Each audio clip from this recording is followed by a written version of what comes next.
You're tuned in to Give It a Rest, the podcast, where we're giving tough love truths for the sisterhood. I'm your host, Danielle Bayard Jackson, certified friendship expert and author of the book, Give It a Rest, the case for tough love friendships. And when it comes to misunderstandings and complications within our female friendships, I am here to help you through it. Sometimes in our friendships, something just feels off. Something's not right. And then we struggle to come up with the language to explain why we don't feel at ease. So in my book, Give It a Rest, the case for tough love friendships, I crafted a framework called the tough love friendship model. And in it, it walks you through the 4 parts of any well-rounded friendship. And the reason I created this was to help us figure out some kind of language to use to say, yes, that's what's missing. So today I'm going to walk you through the 4 parts that have to be present in any meaningful, well-rounded friendship. And as we kind of go through it together, I want you to keep in mind maybe the name of 1 or 2 friends to kind of do like a mental checklist and make sure all these things are present. And then at the end, of course, since I'm giving you tough love here, you're going to have to check yourself too and make sure you're doing everything you need to in your friendships. So the first of those 4 key areas is sharing.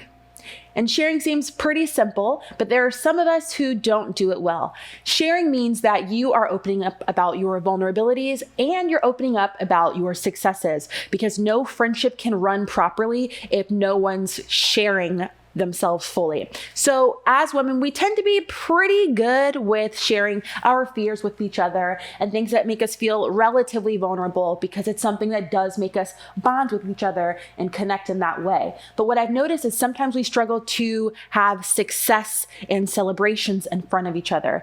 If you find that you are not feeling totally confident about telling your friend that you got a promotion at work, or that you are making it official with a guy you like, or you got more money, or you won something for free, if there's any part of you that's like, I want to tell her, but I don't want to look like I'm bragging or make her feel weird, something's wrong. Because with you being her girl, with you being her friend, she should feel like your success was her success and it allows you to shine in front of her. If you can't do that, then I would strongly suggest you kind of take a look at what those reasons are for you feeling a little reluctant in the first place. But if you don't commit to sharing and opening up about the things that do make you anxious, that make you scared, if you are reluctant to share about things perhaps you've gone through in the past that are affecting your present, and even with your friendships, it's okay to open up and finally tell a friend, you know what, if I get a little clingy, let me know, because I've actually been through something where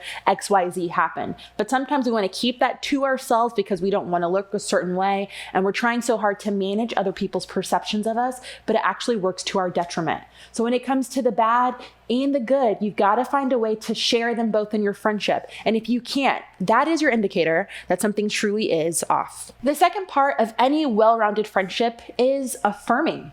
So we talked about sharing and opening up, but do you affirm also? So this is having to do with how you support your friend's output.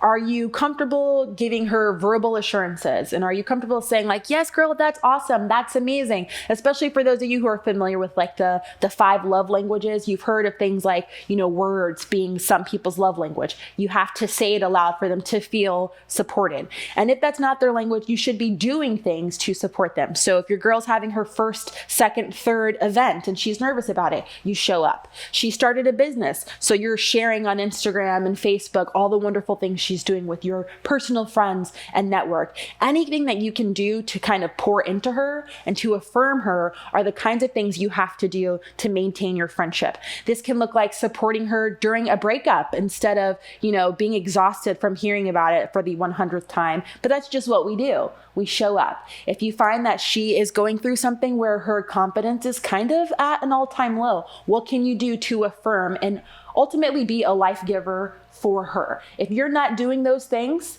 then I wonder if 1, it's perceived as a lack of support, or 2, if it is coming from a place of selfishness. And I know sometimes we kind of get like weird about that word and no one wants to kind of claim that label. But if you're not doing output, showing up, going to her events, celebrating her publicly, having her back when it's inconvenient for you. You still go and support her at home when she's having, some kind of issue at 11 o'clock at night. If you're not doing those things, then you do risk it being perceived as selfish. So if you're not doing enough affirming in your friendship, I encourage you to pause, take inventory, and figure out some places where you can show up more for your friends.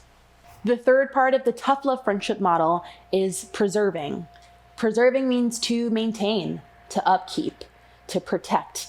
And while we're really good at being cheerleaders for each other and sharing and opening up, we sometimes grow reluctant at the idea of erecting boundaries. And that's exactly what the preserving part of the tough love friendship model entails. So if you find yourself kind of reluctant to tell a friend, I can't talk about that right now because it's a trigger for me, or I can't go to those places anymore because it's a temptation for me, or I can't do those things anymore because it gets in the way of where I'm trying to go, then I encourage you to take a look at how she receives that.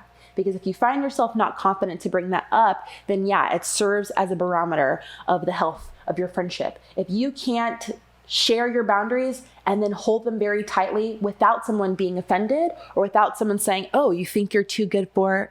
Because sometimes that is the response that we get when we're trying to come out of something, then I would encourage you to take a look at that and see what you can do differently. Or maybe it's an indicator of a tough conversation that you need to have. But you should have the confidence in your friendship to say, I can't do these things, and these are some things that I don't want to engage in.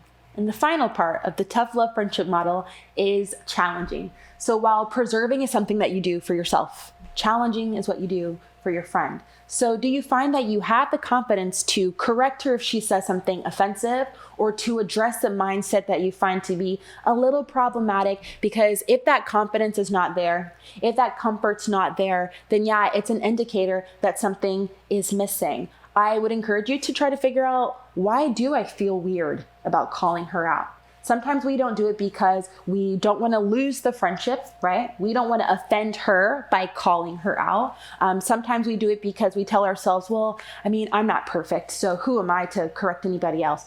But if you have that depth in your friendship, that intimacy, that history, that understanding, you should be able to address something difficult with her, and you guys are fine the next day, or maybe fine the next week. Because naturally, sometimes having tough conversations makes things feel a little weird, but it's temporary. So after you address it, you push through and you move on. But that piece has to be present in your friendship. It's also a measure of accountability, because nobody wants to be friends with a yes man. So if everybody in your circle is telling you that you're so great and that thing you said was perfect and that thing you did was totally fine, then maybe you need to get a new circle, because you should have some friends who feel comfortable correcting you. And hopefully you have the level of self-awareness in your life and with yourself to be able to confidently receive that. So go forth, apply that model in your friendships, and then let me know how you're doing with it. In fact, we're having a conversation right now over on Facebook. So search us at Give It a Rest Podcast After Party and lend your voice to the conversation, or on Instagram at Give It a Rest Movement. I can't wait to see you there.